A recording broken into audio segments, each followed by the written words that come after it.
2 Corinthiens chapitre 1.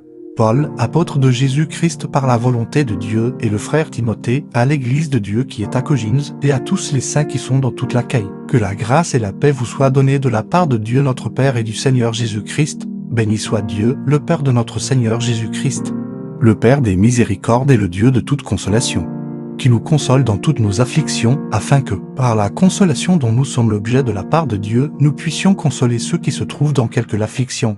Car, de même que les souffrances de Christ abondent en nous, de même notre consolation abonde par Christ. Si nous sommes affligés, c'est pour votre consolation et pour votre salut. Si nous sommes consolés, c'est pour votre consolation, qui se réalise par la patience à supporter les mêmes souffrances que nous endurons.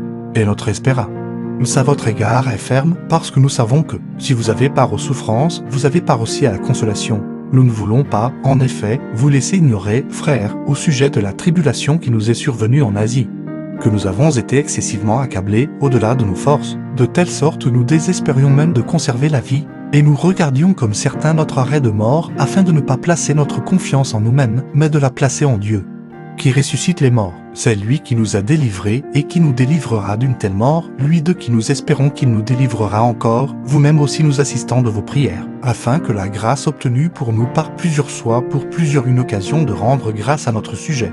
Car ce qui fait notre gloire, c'est ce témoignage de notre conscience, que nous nous sommes conduits dans le monde, et surtout à votre égard, avec sainteté et pureté devant Dieu, non point avec une sagesse charnelle, mais avec la grâce de Dieu.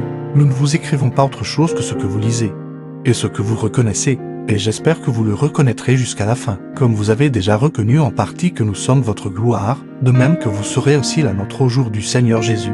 Dans cette persuasion, je voulais aller d'abord vers vous, afin que vous eussiez une double grâce. Je voulais passer chez vous pour me rendre en Macédoine, puis revenir de la Macédoine chez vous, et vous m'auriez fait accompagner en Judée. Et ce que, en voulant cela, j'ai donc usé de légèreté?